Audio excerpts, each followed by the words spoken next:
Assalomu alaykum. Uyg'uriston Cumhuriyetçiler Partisi'deki barliq partiya a'zolari, aziz vatandoshlarim, yaxshimisizlar? Men vatandoshinglar Ablajon Leyliman, Amerikadan so'zlayapman. Bugun 2022-yili 11-oyning 27-kuni yakshanba. Aziz vatandoshlarim, hammamizga ma'lum bo'lganidek, Xitoy kommunist hokimiyati ve onun vatanimiz tuprağına məqsədli qaldı orlaşdırğan təcavüzçi, yavuz, qanunsuz köşmen ahalisinin birleşi bilen xalqimiz üstüdün toxtumay ilib beriyotgan irqi qirg'inchiligi kun sayin küçüyüp xalqimizni öyleriga qamab, yani xalqarani dakki-dukkiga sağan, hamma xalqara butkul dünya ahalisini intayın çoğun vahimigi sağan bu virüs münasebeti bilen bunu sebep kılıp halkımızı öyleriga aylarca solap, aç kaldırıp ve davalaşını bahane kılıp öylerimizge xalaganda kirip halkımızın birbirinden boğan alakasını üzüp yoşurun ve aşkar halda halkımızı resmi bir millet süpside kırıp yoktuş için hareket kılıvatıdı. Bu hemimizge ayan. Körüp durvatımız, uxlayanmavatımız, yığlavatımız, qayg'uravatımız, hasret çekivatımız, yüreklerimiz lahti qanğa tolup ketdi. İşinimiz ki bu qitimki vatanimiz içinde elip berilgan bu irqiy qirg'inchilikqa yig'lamagan birmi Uyg'ur yo'q. Ama biz shundaq bir narsaga diqqat qilmavatimiz ki, u bo'lsa-mu Xitoy kommunist hokimiyati va uning hili neyranları ve intayın ustunluk bilen oynaydıgan suikastlarga ketip baramiz. Xitoy naiti keng ko'lamlik irqiy qirg'inchilik ilib berib, bir millet süptide xalqimizni yo'qotish uchun harakat ilib beribdi. Biz nimish qildi? Umumiy xalqimizga qarta ilib berilgan bu genosid, yani irqiy qirg'inchilikni ayni to'g'risi bilan anglitishdan bosh tortib yoki maqsadlik holda temini yo'tkab, biz umumiy millatimizga qaratilgan bu irqiy qirg'inchilikni bir qism davoda xalqimiz tarafidan tonilgan shaxslar va bir qism xalqimiz e'tirof qilgan ommaviy tashkilotlar va ularning rahbarlari o'tirg'i chiqib, xalqimizni urug' tuqqanlaringlarning suratini ko'tarib chiqib, ko'ch-ko'chlarda namoyish qilinglar. Urug' tuqqanlaringlarning tutib ketganlarini o'tirib qo'yinglar deyish orqali umumiy millatga qaratilgan bundaq bir ig'ir genosid, irqiy qirg'inchilikni qandaqdir bir kichik oilaning ichidagi oila a'zolarining Xitoy kommunist hokimiyati tarafidan ziyon zahmatga, jismoniy jihatdan besimga va qonunsizlarcha turmalarga so'langanligidan iborat bundaq bir haqiqatni anglatish orqali bu umumiy millatga qarta elib berilgan irqiy qirg'inchilikni bilib bilmay kichiklatishga tirishdik. Hem kichiklatib baramiz. Biz o'zimizning qo'liga qandaqda akamni qo'yib be, hadamni qo'yib be, dadamni qo'yib be, balamni qo'yib be deganga o'xshaydigan kichik lozunkalarni ko'tarib chiqqan chig'imizda u tashqi dunyodagi erkin xalqlarga to'g'ri bir mesaj, ya'ni to'g'ri bir uchurni yetkazib berolmaydi. Ular deydi ki, bu kişinin urug' tuqqanlarini kommunist hokimiyat tutib so'layapti ekan, shuning uchun bu kishi ko'chaga chiqibdi deb bu umumiy millatga qaratilgan bundaq bir genosidning xarakteri biz tarafdan bilib bilmay kichikiltirildi. Masalan, mushu 1-2 kun ichida Urumchida yuz bergan bir apartman, ya'ni oyliklar binosiga o't ketib, u yerda o'lib ketgan 10 necha qarindoshimiz va zaxmlangan bir qancha qarindoshlarimizning har ikisini nihoyatda kuchli dag'dug'liq o'tirg'i olib chiqyapmiz. Butun hammani unutib, shu to'g'riliq hammamiz yig'lab g'azablanyapmiz, to'g'ri? G'azablanishimiz kerak. Chunki u Xitoy ishiklarimizni taqab, to'ngliklarimizni taqab qo'yganligi uchun xalqimiz ana shunday bir o'tning ichidan o'zini qutuldirib talog'i chiqish imkoniyatiga erishamay, shu yerda rasmiy kuyib o'lib ketdi. Bu inson chidag'isiz bir hodisa.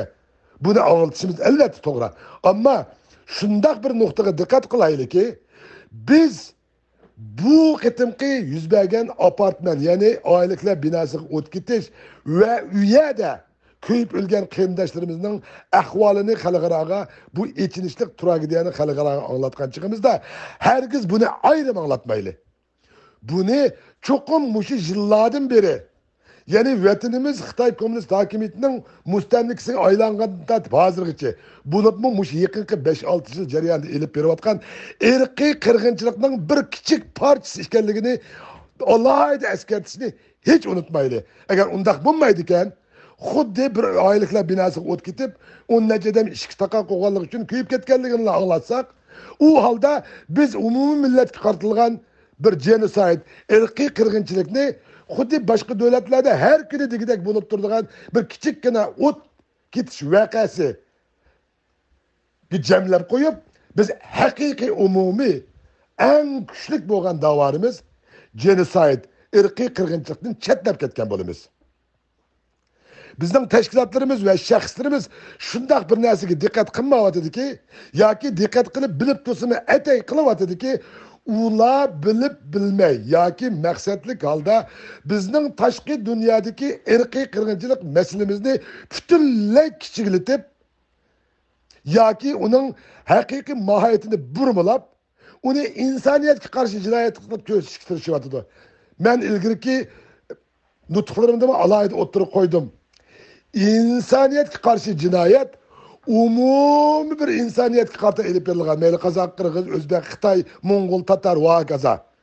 Bularni qarquyuq o'ltasa, u insoniyatga qarshi jinoyat bo'ladi. Endi ma'lum bir qavm yoki guruhni, ya'ni Uyg'ur millatini asosiy markaz qilib qirish, bu bir genosid, irqiy qirg'inchilik bo'ldi. Xalqarodagi bu ikki hukmninki tushundirishi bu. Başka tushundirishi yo'q.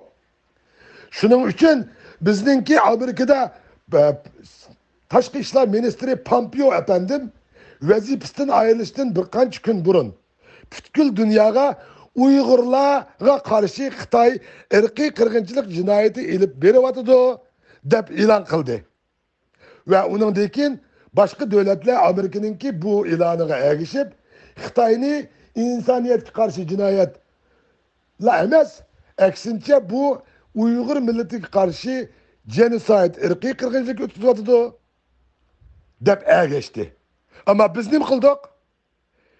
Biz bir tashkilot bo'lish sifatimiz bilan hech qanday o'ylashmay yoki maqsadlik holda biz pensiyaga chiqqan, demilish chiqib ketgan, haqiqiy bir davlatda siyosiy yoki qonuniy jihatdan o'rni bo'lmagan, pensiyaga chiqqan, qeyrib qolgan bir necha advokatlarni bir yerlardan to'plab, ularga pul xajlab, biz Amerika hukumatining tekshirib, tadqiq qilib, rasmiy State Department, ya'ni Tashqi ishlar ministrining Xitoy Uyg'urlar qarshi irqiy qirg'inchilik o'tkazdi degan bu e'lonini qaytadan tekshirish uchun sud kollegiyasi qurdik.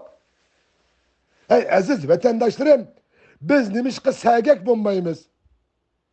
Amerikadagi bir hukumat shuncha bir istixboroti, shunchalik kuchli bir xalqaroliq diplomat, ya'ni tashqi ishlar siyosati intayin kuchli bo'lgan bir davlatning tadqiq qilib, tekshirib, Xitoy Uyg'urlar qarshi irqiy qirg'inchilik elib bordi da'vatsa, biz to'xtabdi. Biz buni aniqlaymiz deb qeyrib holdan ketgan, o'z vaqtida advokatlik yoki ba'zi bir sotlarda xizmat ishlagan qeyri ko'chadagi advokatlarni yig'ib, biz Yevropada bir sot kollegiyasi qurib, Amerikaning bu qarorini qayta tekshirib chiqib, ya Xitoylar genosid emas, insoniyatga qarshi jinoyat o'tkazish bosqichiga kirdi deydigan qarorni olib o'tdik. İştik qaramoqqa bizning bu tashkilotlarimiz yoki shaxslarimiz vatan millatning manfaati uchun va ularningki ozodligi, hurligi, mustaqilligi uchun kurash qilyapmiz deb xalqimizdan pul to'plab, kuch to'plab, sud kollegiyalarini qurib, bundaq bir ishlarni qilsa, biz uni hech tahlil qilmay orqasida o'tirib chavak chaldik va qo'lladik, pul verdik ham beryapmiz. Aziz vatandaşlarım, bunun mahiyetiga dikkat kılыңlar, mahiyetiga. Amerika'da şundak bir güçlük devlet, dünyanınki superpower, yani dünyanın bütün siyasetini belirleydiğin bir Amerika hükümetinin çıkargan hükümege biz neymiş kıdı sırttaki pensiyaya çıkan kayırıp bir pütü yol kılan kalgan bir koçidaki aksakal advokatlarını yıkıp biz sot kollegiyası kurup Amerika hükümeti ve onun Tashqi ishlar ministri Pompeo efendimden Uygurlar karşı Xitay genocide, ırkı kırgınçılık ilip badi ve berivatıdı diyen hükümünü biz Uygurlar pul haclap, biz Uygurlar birleşip, biz Uygurlar şu teşkilatını kollap, biz Uygurlar öz ihtiyarımız, öz gücümüz, öz energiyimiz ve öz vaktimizni sarf kılıp biz Amerika'daki bir küçük devletin hükümünü yok çıkardık. Mana bu bizden kılayotgan davarımız.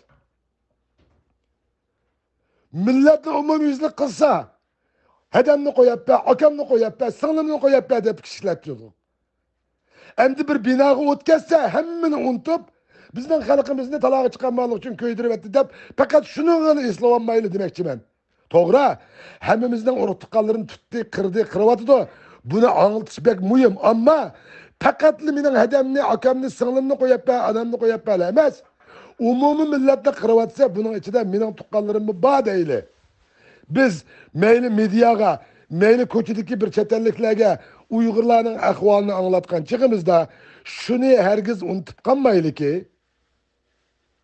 bizning xalqimiz shu tuproqning, shu zaminning haqiqiy qonunliq egisi bo'lganligi uchun Xitoy kommunist hokimiyati va uning jallotlari, ya'ni vatanimiz tuprog'iga maqsadlik holda yo'tkab chiqqan qonunsiz ko'chman tajovuzchilari birlikda xalqimizga ilib berayotgan bu irqiy qirg'inchilikni cho'qim boshda anglatib, uningdan keyingi bo'lgan ahvollarni shu irqiy qirg'inchilikning davomi va bir kichik parchasi qilib anglatishdan hech boshlatmayli ve hiç nazrimizden sakıt kılmaylı ve hiç unutup kalmaylı. Bo'lmasa Xitoy kommunist hokimiyatining eng cho'ng suiqasdi bo'lgan cho'ng narsani kichikiltib, kichik narsani yo'qotib o'tish yoki yog'an narsani davirib, uni rostga aylantirishdan iborat mana shunday bir suiqasdlarga olinib ketamiz. Buning uchun nayt ochiq bir tajriba savuqimiz ham bor. Ürümçi vakasida xalqimiz, yoshlarimiz ko'chaga chiqib o'zlarining haq-huquqlarini, ya'ni shoganda, behuda Xitoy xalq tarafidan, ya'ni Xitoy mafiyalari, Xitoy tajovuzchilari, zo'ravonlar tarafidan urib o'ldirilgan shu bir qo'choq zavodida ishlaydigan Uyg'urlarning ahvolini Xitoy hokimiyati buni tafsiliy surishtirib, jinoiy javobgarligini surishtirmaganligi uchun Ürümchidagi xalqimiz o'ttiriga sakrab chiqib, shu bahona bilan o'zlarining kuchini Xitoy hukumati ko'rsatdi. U yerda ko'plagan Uyg'urlarimiz va ko'plagan Xitoy tajovuzchilari ham o'ldi. Nayt cho'ng bir voqea yuz berdi. Butkul dunyo media, ya'ni axborot o'rinlarining diqqatini qo'zg'adi. Shu chaqda biz nima ish qildik? Biz shu vatanimiz ichida ilib berilgan shu tuyuqsiz qattiq cho'ng avtomatik qurollarla bostirilgan bundaq bir cho'ng bir qo'zg'aloqni biz bilib bilmay yoki maqsadlik holda mana bizning xalqimizni bu shaklda qirib etdi 7-oyning 5-kuni Ürümchida deb biz 12 parcha rasmni ko'tirib Amerikaningki Birleşken Devletler Teşkilatı Amerika'nın National Press Club, yani xalqaroga uçur berish merkezide biz yağan 12 parça resimni götürüp girip biz onu yoğan tahtaylarga ilip naq meydandan biz onu dunyoga anglatdik. U chaqda Dünya Uyghur Qurultayı'nınki reisi Rabia Qadir Hanım bu taxtalarni götürüp girip butkul dunyoga bizning xalqimizni nayt ashaddiylashib qirib mana shu paketlar deb 10 parça resimni yo'g'antib kirib National Press Club'da o'ttirg'i qo'yib edi. Keynidan bir necha kun o'tgandan keyin Xitoy hokimiyati o'ttirg'i chiqib, bu rasmlarning ishqirda bo'lgan bir qatimliq qatnash voqeasidagi o'lim ekanligini isbotlab, bizning necha minglagan qarindoshlarimizning qinining bekorga eqishiga sababchi bo'ldik. Axborot degan mana bunday muhim narsa.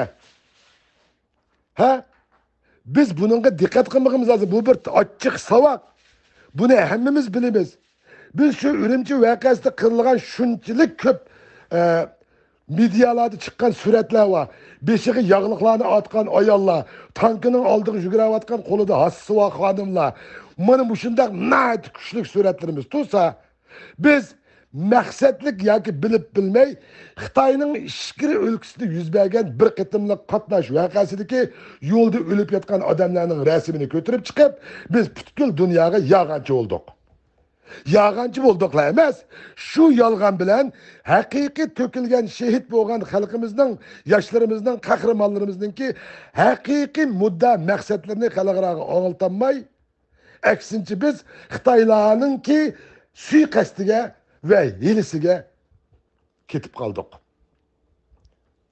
Şunun için ben bugün bu oturuğa çıkıp bu tecrübe sabahlarını sözleş arkalık bundan keyinki mana vatanımız için yüz berdigan mana bu şekildeki hadislerini çokum sözlegen çıkımızda fakat şu hadisinin özünden emas. Eksince bu hadisininki oldidiki asli tüp məqsidi bo'lgan irqiy qirg'inchilikning bir davomi ekanligini to'xtamay anglitishni hech unutib qolmayli, sagak bo'layli, davomliq izlanayli. Bir meselelerni o'ttirib qo'yishdan burun nayet köp tahlil qilaylik. Xitoy nayet ustalik bilan yana ashunga o'xshaydigan xato bir xil video yoki uchurlarni tiqib qo'ysa, biz uni tekshirmay chiqibla butkul dunyoga jakolab qolsak, u holda u Xitoy hokimiyati uni ko'tarib chiqib bizni yog'anchi qiladi-da, buningdan keyin bizning rost gaplarimizga xalqaro ishonmaydigan bo'ladi. Şunun için ben barlık vatandaşlarımızdan bunun keyinki taşkı dünyada anıltıdığan dava, inkılap ve küreşlerimizde çokum segek ve her daim intayin yukarı, yüksek bir on bilen hareket edip verişimizni çin kalbimden iltimas kılımen. Şu münasebetle hemmenizle Allah'ın güzel salamları olsun. Allah bundan keyinki işlerimizde yar ve yardımcımız olsun. Köpçülük rahmet.